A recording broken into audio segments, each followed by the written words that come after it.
Hello everyone, my name is Jaybird and welcome back to Cinderella Phenomenon. Without any further ado, let's just jump into it. Chapter 7. Yay. My mouth tastes like peanut butter because I just ate Reese's peanut butter cups. I have candy, shut up! And you, my little sunflower, are just as radiant as always. Oh my, Rumple. It's like that whole thing with Bria never happened. He's back to flattering every woman he meets. Overthinking again, princess? I turn to see Karma grinning at me from where he sits at a table. Surprisingly, he is sitting with Jern and Garland today, who are arguing about some kind of knight's dance. It is none of your business. No, it's not, but you have such a sad look on your face, I had to ask. I'd appreciate you not staring at my face. I don't need to stare to see that you're in distress. I turn on my heels and begin to walk away, irritated. Even when I am among other people, it is impossible to forget the conversation I had with Parfait and Delora. It hovers at the back of my mind constantly. We have not spoken again since then, yet even now, I'm still taking in what they told me before. My mother, the Tenenbaum bear, and me. A witch. The reason others have always feared me is because of my blood. I suppress a sigh as I attempt to return to my work. There, I sighed for you. As the days go by, I notice myself becoming more and more agitated. Half of it is the recent history lesson, and the other half is Rumple's flirting with other women. Oh, I see. How can he just snap his fingers and get over Bria so quickly? If he flatters every woman, does that mean he does not really mean the things he says to me? I gather the plates off the counter, put them on a tray, and take them to customers. Today everything feels mechanical. For the last few days, I have been noticing that I walk more stiffly, and that if I walk too quickly, my vision blurs. Probably because of my overthinking. I stumble as I bring a tray to a familiar customer. The man looks up at me and asks if I am okay, and I remember that I am before walking off. The blurriness comes back. What is wrong with me? I look over at Rumple, who is at a table with two girls because his shift is over. Rather than boil over on the inside, I feel myself getting warmer on the outside. My skin feels clammy. I have to force myself to take a deep breath as I get the next round of orders. My last order for the day is for one of the girls at Rumple's table. I don't want to go over there. I start carrying the tray toward the table and biting down on my lip as the sway comes back into my step. As I draw closer, I notice Rumple and the girls laughing about something. I grit my teeth and pause in front of them to lay down the tray. This isn't mine, it's my friend's. Yes, I was the one who ordered the soup. The two stare at me. Instead of handing the soup off, they wait for me to move the bowl. Before I can reach over and move it, Rumple slides it over to the other girl himself. For a few moments, there is a fragment of a scowl on his face. How are you doing today, my sweet princess? When I think about speaking, the words catch feebly in my throat. I turn to walk off. Princess? Still as cold as ice. The title Ice Princess definitely suits her. How can you dote on her, Rumple? Despite the numbness of my mind, I still feel angry. I turn around so quickly that I make myself stumble. I feel myself teetering on the edge of falling, but something stops me. Warm hands reach out to grab mine before I can fall. Through my dizziness, I can see Rumple standing in front of me. Princess, look at me. Ah! No! Please don't make me. No, please, so stop. No, this is not okay. I do not consent. I do not consent to this. He puts a hand under my chin and angles my head so I can see him better. The expression on his face is suddenly serious. He looks at me for a few moments before he places a hand on my forehead. Princess, you have a fever. A really high fever, actually. You should go back to your room and rest. I'll drop by with some medication in a few minutes after I say goodbye to these ladies. I am fine. My voice comes out hoarse. Trying to clear my throat only makes me feel more miserable. Princess, you're not fine. You look like you're about to collapse. I will not collapse. I am stronger than that. Mother taught me how to be strong. Mother. My thoughts become scrambled. Once again my mind wanders, but this time I cannot keep myself steady as I try to walk away. Putting one foot in front of the other proves to be too difficult, and I once again feel myself start to stumble. Then I feel warmth, this time in arms instead of hands. Sweet little princess, what am I going to do with you? The better question you should be asking is, what are you going to do to me? With me? Yeah, never mind. Gross. Oh, what the fuck is this? I didn't say yet. Why? Why? Why is this a thing? Okay, well, fuck. I hate my life, so I'm gonna take a screenshot. Yeah, that's what I do around here. That's what I always do around here. What is wrong with my life? What has happened in my life to make me like these games so much? It's torture. It's pure fucking torture. Before I can understand what is happening, I am lifted off my feet. I can feel an arm supporting my back and another supporting me beneath the crook of my knees. Ooh, not the crook of the knees. Ooh, warmth. Such a nice warmth. Okay, thank you for your delightful input there, me. You really are stubborn, aren't you, Princess Jaybird? I guess I'll have to carry you up myself. Struggle. We're gonna struggle, because that's what it says to do. I cannot just let him carry me up like this. I attempt to move away from him, but my whole body is weak. It is all I can do to try to roll out of his arms, but even that does not work. If you fall, you'll get a bump on your head, you know? You're right, I will get a bump on my head, and then I'll die, probably. Why does it have to be on my head, though? It could be on some other part of my body, depending on where I land. You think I'm just gonna fall on my fucking head? No.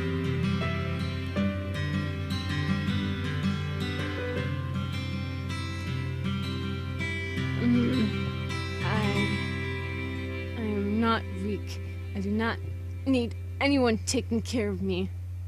There are voices, an indistinct chattering behind him that belongs to the girls. Rumple speaks in a low voice. that smile, though. Stubborn she may be, but my sweet princess is stronger than any other woman I've ever known. He pulls me closer to him, and I feel his chest at my head, then his heartbeat. I know you're strong, princess. Stronger than anyone else, even. But because you're so strong, I know you'll never admit to needing help.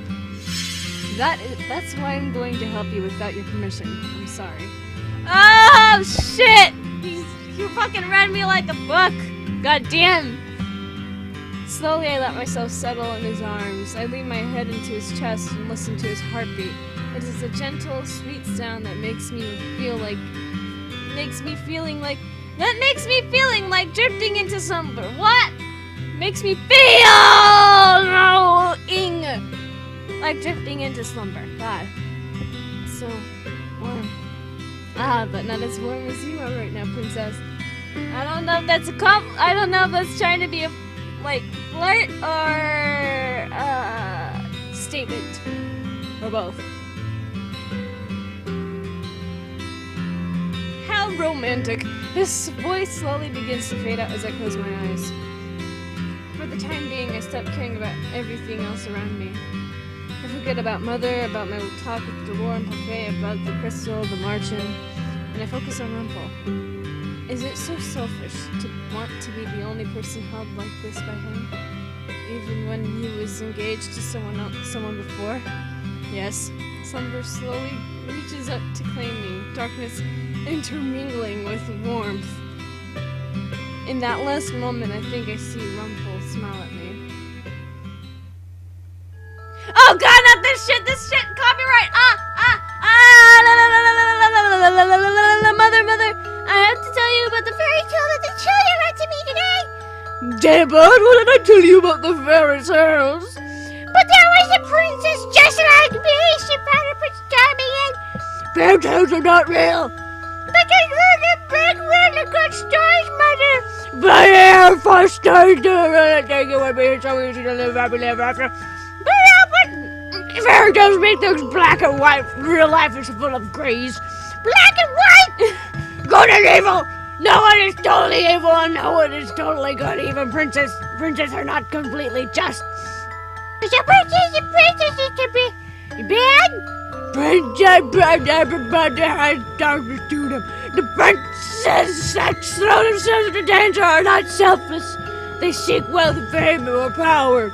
You see, fairy tales are lies because no one is so selfish and so full of love. People are two-faced. Oh, she has a point there. Not gonna lie about that. No, trust no one. Yes, Mother. No one will love you like I do.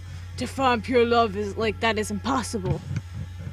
Sorry for reading it like that. I had to fucking rush through that shit because that music always gets makes my videos get claimed by the fucking thing. So even if I try to read it as fast as possible, I'm pretty sure they're still gonna claim it anyways. But I hope you enjoyed that. I'm not gonna lie, I kinda had fun reading it like that. I slowly blink, my eyes open. For a few moments, the room is blurry, and there's nothing but vivid colors before my eyes. My eyes feel heavy, my throat scratchy. I stifle a cough as I blink back tears, and then through my tears I notice a slight motion. Rumpel is slumped in a chair in front of my bed, his head lolled to the side, his eyes closed. He murmurs something in his sleep, and then shifts. What's he doing here? I notice a notebook on his lap. And what is that journal? I slowly slide my hand out from underneath the covers and reach across the bed. Right as my fingers are about to brush the cover, Rumpel's hand suddenly falls on mine. Looks like you're feeling better. He pulls his hand away along with the book before carefully setting my hand back down the covers. At least you look better. But how do you feel? Better. Rumpel looks tired, but his smile is still there. Oh, I won't believe it until I see it. You just said I looked better. That's my own analysis, but you, my sweet princess, don't sound very convinced. My throat is a little sore, and I think if I stood up I would fall over. Why do you look so surprised? You would usually never admit to such a thing, would you? You're still most definitely sick. Rumpel leans forward to put a hand on my forehead. His hand is cool and on my hot skin. Our eyes lock as he tests my temperature. After a few moments, he finally peels his eyes away from me and sits back in his chair. Your temperature is down, but you definitely need the rest, princess. You should go back to sleep. And what, will you just sit there and watch me? The words come out curter than I mean them to, and for a few moments Rumpel looks surprised. Then he laughs. Princess, I haven't just been staring at you. I've been writing in my journal, too. You have such a scary look on your face. Not that it isn't enticing, but I think your smiles are much better. I sigh as I close my eyes for a few moments. I fight to put my scrambled thoughts together, but one thought in particular keeps resurfacing. For some reason, I cannot help but remember the snide women standing by Rumpel's side, jeering at me earlier. I open my eyes and look at Rumpel. Those women from earlier. Oh, right. I apologize for their impoliteness. The things they said to you were uncalled for, and I told them that. You flirt with women like that all the time, but why? They are not even good people. Not good people? Well, I suppose they act differently when you're there. Princess Jaybird, you're blind to their jealousy, aren't you? They are jealous of me? Why?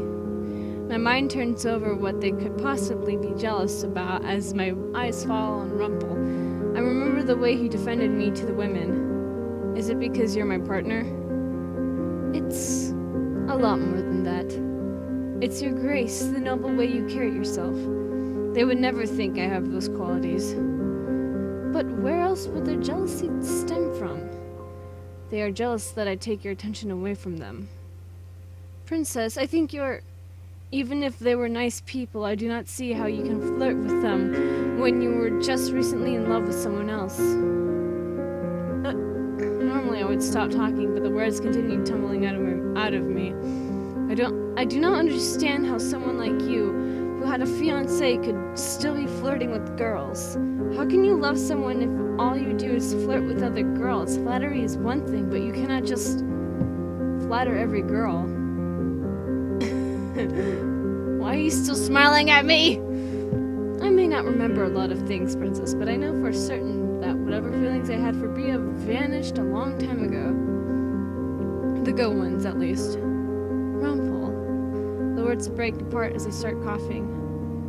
Don't rile yourself up over this. Please, rest. I slowly lean back into my pillows with my eyes half closed. Why do we even care about what Rumpel does? Why does it bother me that he flirts with other girls? That is his business. Yeah, but you fucking like him, you stupid idiot. Rumpel pulls the covers closer to my chin and smiles. Just because I flatter other women, that doesn't mean that I can't love someone. You always say some woman has stolen your heart, but your heart cannot belong to everyone. Got him. Yet you told me you always speak the truth. Maybe that in itself is a little white lie. Just some harmless dramatics. But most girls know that I'm being dramatic, Princess. They don't take my words so seriously, even if I do make my compliments. He stares at me for a few moments, thoughtful. Does it bother you so much that I compliment other girls? Of course not! Though it will be difficult to hold my tongue, I will do it for you, Princess, so don't worry. Why would he do something like that for me? Because he likes you, you fucking idiot! My eyes are suddenly so heavy that I have no choice but to close them as I let out a deep sigh. My head is beginning to hurt again. Behind my closed eyelids, I can hear a soft shuffle as Rumpel moves in his chair. Right before I fall back into the darkness of sleep, I feel something warm and soft on my forehead. Rumpel? A good...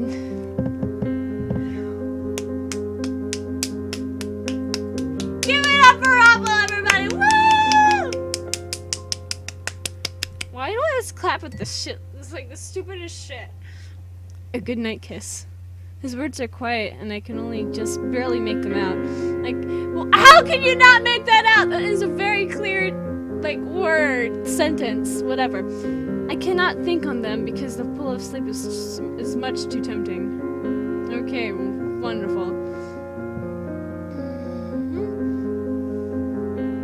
It takes a while, but after several days, Rumpel finally allows me to go back to work.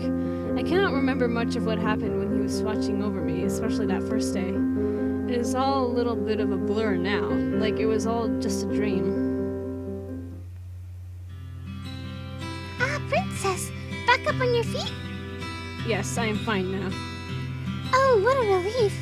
Last night I saw you. You looked quite pale. When? I dropped in to check on you in your room, but Rumpel was there. He told me that he had everything under control. Why did you need to check on me? Because I was worried, of course. Maybe you've been working too hard. No, I am fine. Just tell me what things need to be done. Are you sure you're okay? She's fine, Ennis. Dolores suddenly appears before me, smirking. The princess is sturdy and a little too stubborn to let a little sickness get her down. I have not spoken with Delora per face since that night when they decided to tell me about Mother. Just thinking about what they told me, it puts me on edge. Oh, Princess, why the sour expression? Allow me to calm you down with a little lullaby. Excuse me. Twinkle, twinkle, little star. How I wonder those orders now. Up above the world so high. Alice! The tables on the west are yours, Princess Jaybird. I quickly walked away from the bar and kept only the last little bit of Dora singing. Like a diamond in the sky. She sang that the night I was cursed. Hearing her sing it again is infuriating. Oh yeah, did that happen? I forgot, because I kind of skipped that. The song slowly fades from my mind as I go about my work for the day. I am still a little shaky on my feet, but not so much that I need to go back to bed. As I am walking around the bar, I catch snatches of conversation as I serve food. I hear the king has been mediating arguments between his two advisors. That Mistros man? He reminds me of a snake, always smiling like that slithery smile of his. And that one in Alcester, apparently there has been no end to their squabbles. The king missed his monthly visit to the town yesterday, didn't he? I wonder if he's sick. There's been no word from the palace, but I suppose he must have come down with something. Nothing would keep that king from visiting otherwise. What is going on at the palace? Yeah, what is going on at the palace? Ah, you heard about the incident with the royal guard? Apparently lots of them have been getting dishonorably discharged. Found doing something to dishonor the king's name. Huh? Like what exactly? Not sure. That information is still in the wraps. I'm walking forward, not watching where I am going. When I collide with someone in my path, I feel a hand on my shoulder, and then another lifts my chin. If it isn't the lovely princess! You're looking a lot peachier today. Because you're not as pale? Because the color is coming back into your skin? I'm still thinking of the king and the situations in the palace, and barely hear Rumple's words. It isn't until he leans closer to me and narrows his eyes that I realize he is so close. Boy! Now Sleeping Beauty is truly awake! And here I was hoping I would have an excuse to plant a kiss on your lips, my sweet princess. Not a single reaction today. Not a slight blush, not a slap, not... You're still sick. I must have performed another examination. Yes, by looking closely at your face. Into your eyes. How are you a doctor, Rumple? Rumple stares at me with surprise. How are you a doctor? Fuck! I am not sure where the question came from, just that it was hovering in my mind. What? Princess, you wound me! I have not seen you do anything different from Annis. But my prescriptions! Even the people at the shops could tell us what medicines to buy. Fine, I'll show you. Rumple's expression slips into something shockingly solemn. He looks at me gravely and extends a hand. If you would be so kind as to come up to my room. Does going up to your room have anything to do with work? Delora appears before me again, this time without the snide smile. She raises an eyebrow. I don't think either of your shifts are over. I have to sneeze, god damn it. Don't sneeze. Please don't sneeze.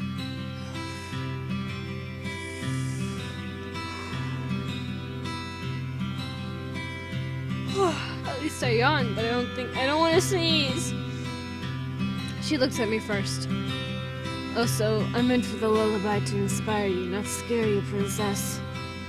For a few moments he looks concerned, which startles me. The lullaby is certainly associated with a terrible memory, but the weight of that memory has dissipated over time, as has my anger at Delora. It is still there, but holding on to that anger does me no good. I sigh and shake my head. You have a terrible voice. There's the princess we all know and love. She crosses her arms. Anyway, you don't want me to sing you into action again, do you? Come to my room later then, princess. I'll show you. It's so dark in my room. Proof that I am a capable doctor. Rumple walks off, leaving me with Delora, who looks at me skeptically for a few moments. Something on your mind, princess? There were so many conversations I heard earlier, so many questions that I have. While I do not want to speak to Delora, I may as well ask her about something she might know. I overheard rumors about the palace. Did you now? We still haven't confirmed those rumors yet. Look, princess, I know it's not in your nature to trust people, but trust Parfait and me at least. We'll let you know if something is up. I am ushered back to work, where I spend the next few hours searching for more information. Unfortunately, everything I hear is just speculation. Good work today, Jaybird. Has Rumple already left? I think he went up to his room earlier. Thank you. Annis looks at me, curious. What? You and Rumple have grown a lot closer, haven't you? Well, we are partners. But in the beginning, you didn't even want him to be didn't want him as a partner. And now the two of you are friends? Friends? Rumple considers me as a friend. That should make me happy, but for some reason it makes me feel empty inside. Why? What else could we be besides friends? Oh, I think you know. I think you know. I don't think you're stupid enough not to know, but maybe you are. Maybe you are. You're just a stupid little idiot. Just a stupid little idiot. My cheeks feel warm as I try to think beyond the idea of just being friends with Rumple. I'm happy that the two of you get along. Annis, I need to go. I told him I would meet him for something tonight. Oh, okay. Sorry for holding you up. Anna scrambles off, leaving me by myself. I stand there for a few moments in an attempt to still my thoughts, and then I begin to make my way to Rumple's room. Ooh! Rumple? The door swings open, and there stands Rumple. With a dramatic bow! He ushers me inside before closing the door behind him. Don't lock it, please. I was entirely certain you'd show up, Princess. Normally, when you go places with me, it's out of necessity. I only came to see this proof you insisted upon earlier. Proof that you are more than what you seem. He places a hand on my back and guides me over to a chair. He requests that I sit, and I do. Here it is, my proof. You tried to read it while you were sick, too. Oh, nice. Your journal? I have seen him write in this before, but I thought it was for his memories, not for doctor things. He barely even works on patients now. Rumple's persistence stokes my curiosity, and I soon find myself flipping through the pages of the book. This was the journal you had when the Martian found you on the streets. You said it was empty then. It was. I have been filling things in from memory ever since I remembered my job. The book is filled with diagrams of the body both inside and out. I have no idea what most of the words mean. What are all of the smaller words here? Oh, parts of the pancreas. Not very fun to talk about. There's papilla, the pancreatic duct. Why is it necessary to use such big words for such simple things? For clarification, sometimes when you diagnose a problem, it isn't as simple as telling a person that their heart is weak. I continue flipping through it, with Rumple sometimes explaining things that are on the page, though I do not ask for the descriptions. Scattered throughout the journal are journal entries about his life. When I get to the last entry, spot my name and begin to read, but before I can even get to the next word after my name, Rumple has taken the journal from my hands. Sorry, my sweet, but a man's words are sometimes all he has. Insult them and you may break him from the inside out. He thinks I'm going to insult his writing. But what did you think? Aren't you impressed with my sophistication, my breadth of knowledge, my intricacy? You drew some pictures and wrote fancy words by them. Oh, shit! Oh, that's a low blow. Oh, we just hit his dick with that. Fuck. Princess! I cannot help the little laugh that escapes my lips. Immediately after I hear it, I feel myself flushing as Rumple grins at me triumphantly. Your laughs are sweeter than honey, Princess. And because your voice is back and you're no longer sick, I can hear it in all of its fullness. He takes a step closer to me and reaches out to touch my cheek. I flinch in surprise, but do not draw away. The rapid beating of my heart is not altogether uncomfortable, even if it does confuse me. He pulls his hand away from my cheek, then flicks my forehead. Ow! Ugh! What was that for? I wanted to see the way your eyes glimmered. You looked oddly vacant there for a few moments. I open my mouth to speak again, but Rumple surprises me by setting his finger on my lips. Oh, boy! What the fuck you think you'd be doing? He inches closer to me, so close that I can feel his breath on my cheeks. But even when you don't speak, your eyes speak for you. You have beautiful eyes, you know. Look at him! Or look away. We're gonna look away.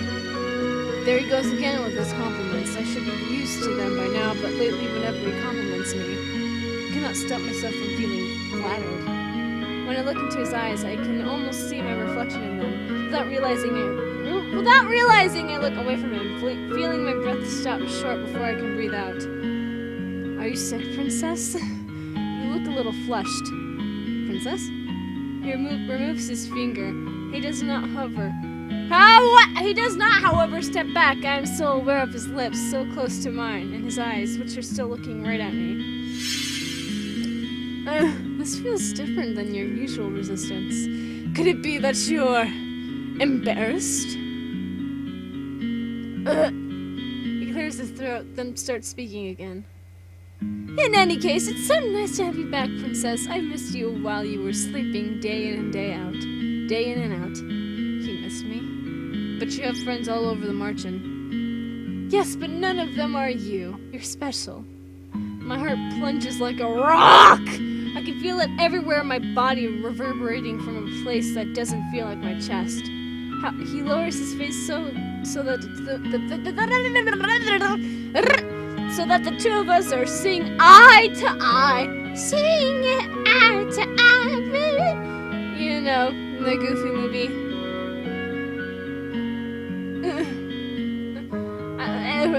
Now I'm just thinking about the Goofy movie. Anyways, I forget to breathe as his hands go by my shoulders. If we listen to each other's heart. Okay, Princess? Yes? I inhale sharply as I get a better look at Rumple's face. That man! Up until now, I have not stopped to look too closely at his features, but now I cannot stop my eyes from taking them in.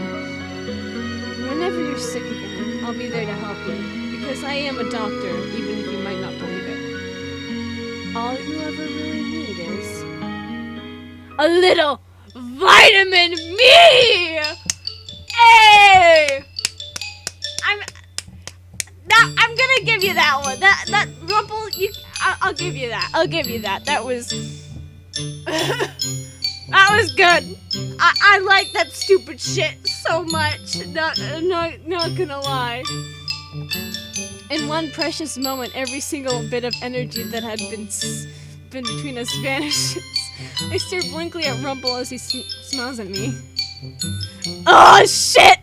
She did not like that! She did not like that at all! No? I thought that one was actually good though. I thought that one was actually good too. Yeah, it was good! It was good! I love it! Everyone just clap for Rumple. That was good. I love it. I'm gonna use that one day. Rumple pulls his hands away, defeated. I suddenly feel strangely upset. What was I expecting from him? What else could he have said? Suddenly I'm eager to look away from him. I look anywhere but at him, and eventually my eyes fall on a piece of paper.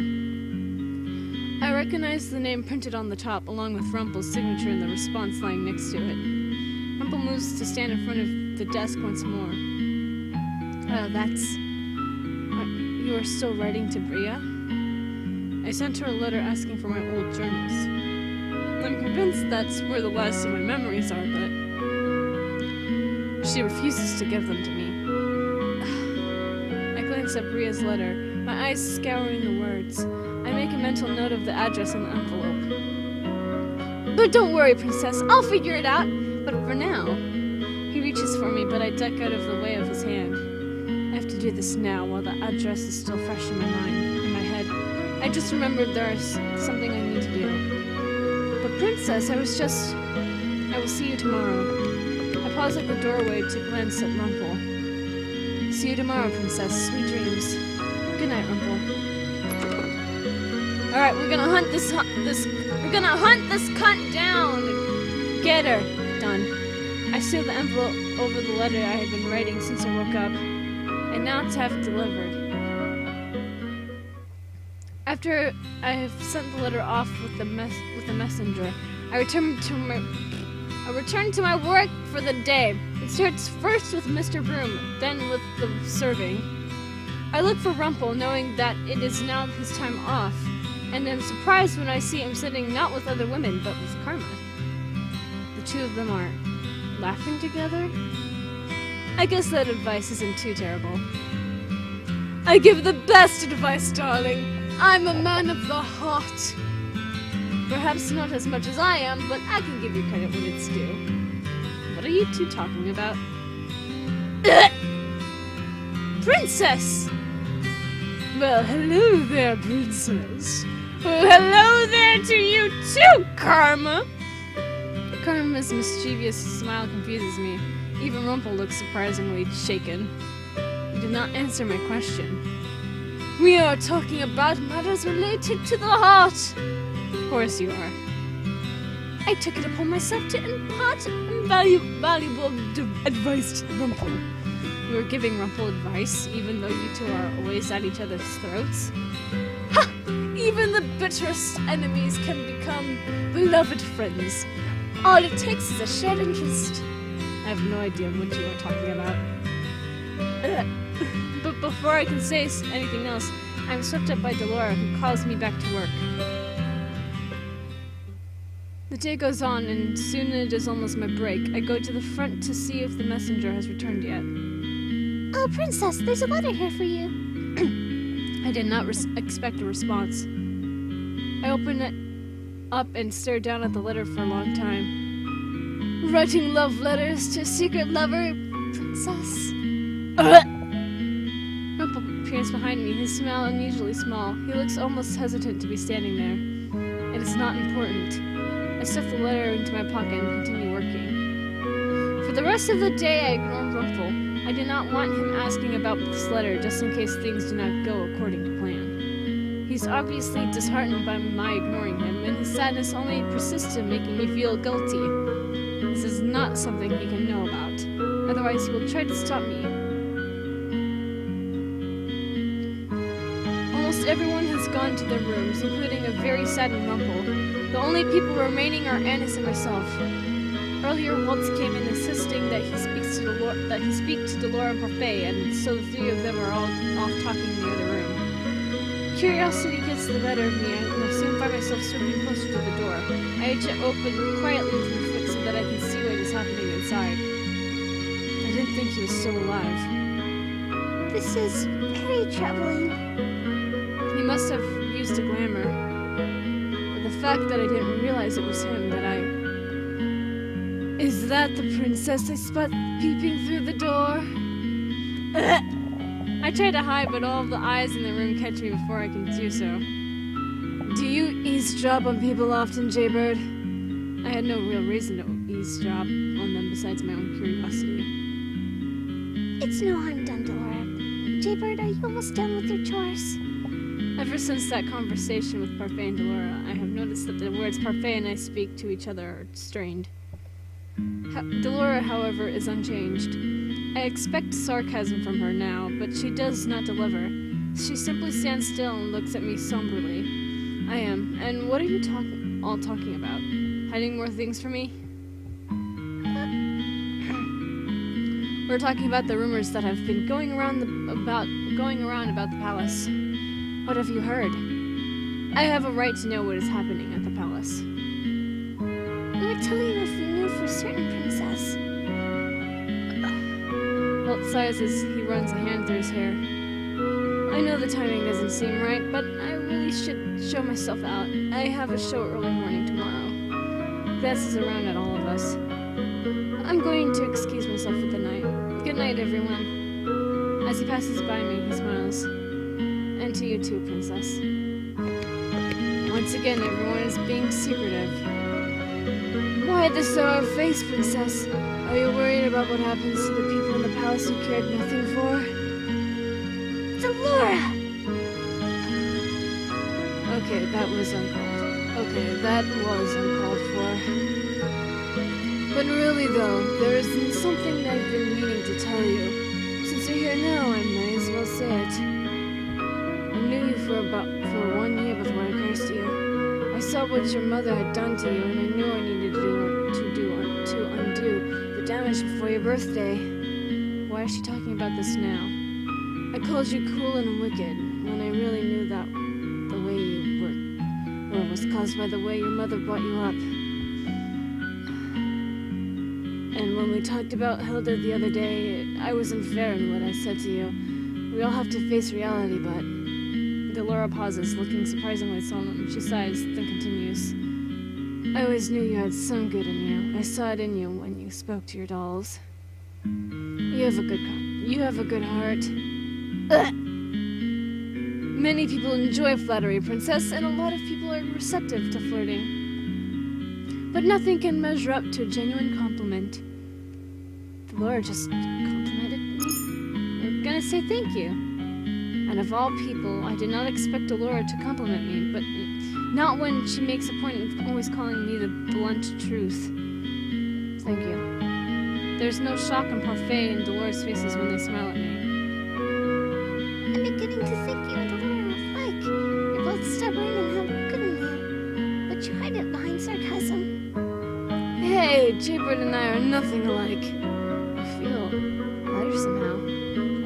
I do not know if I've forgiven Delora just yet, but her cursing you has led me to see many things I would not have seen before. I owe her nothing, but I am still happy, even if the truth hurts. Oh, what's this? My lovely little princess is in here with you too?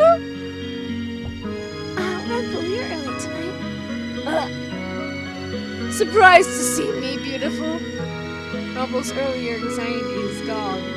He looks at me with unbridled enthusiasm. I heard the princess thank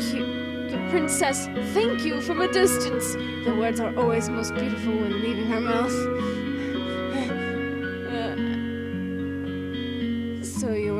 So you were also eavesdropping. You two are very alike. Not at all. Rumple leans toward me and smiles. My dream is to one day hear those words from you two. Because you say them as gentle as the wind. If you're here to talk to Parfait about medicine, then I'm out. Jaybird, you should leave too. Well then, sleep well, beautiful maidens. What? Okay. I quickly finish my chores and return to my room, where I lay on my bed contemplating tomorrow. I cannot believe Bria wrote back to me. Tomorrow I will meet with her and hopefully she will agree to give me his journals. I hope this works. For Rumple's sake. Yeah, let's do it for Rumple. Chapter 8. Shadababla. I don't know what that fucking word said. But anyway, guys, that's gonna be it for today's episode of Cinderella Phenomenon. If you guys enjoyed this episode and you want to see more, then leave a like down below. Leave a comment down below. Share with your friends. Subscribe if you haven't. Ring that notification bell.